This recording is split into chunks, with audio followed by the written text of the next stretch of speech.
Welcome to our channel. Today we how to connect Bitrix24 to Slack for real-time sales alerts. Quick tutorial step by step clearly. Open your Bitrix24 account. Navigate to the Applications section from the left sidebar. In the search bar, type Slack to find the Slack integration. Click on the Slack application icon to open its details. Select that Add button to begin the integration process. You will be prompted to sign in to your Slack account.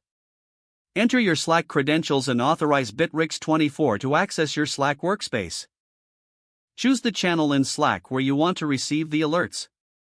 Configure the specific sales alerts you want to receive from Bitrix24. These alerts can include notifications about new leads, deals, or sales updates. After setting your preferences, click the Save button. Your Bitrix24 account is now connected to Slack. Test the integration by creating a new deal in Bitrix24.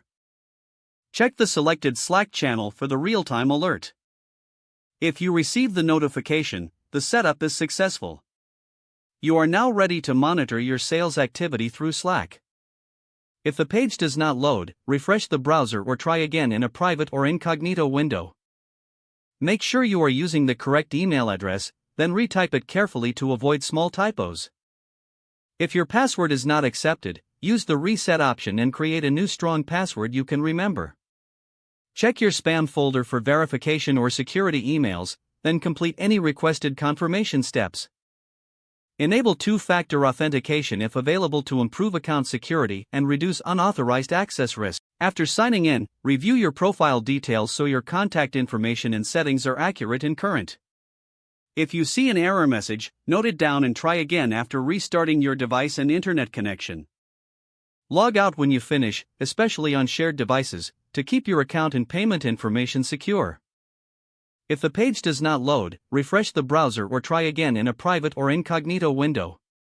Make sure you are using the correct email address, then retype it carefully to avoid small typos. If your password is not accepted, use the reset option and create a new strong password you can remember. Check your spam folder for verification or security emails, then complete any requested confirmation steps. Don't forget to like this video and subscribe to our channel for more step-by-step tech guides.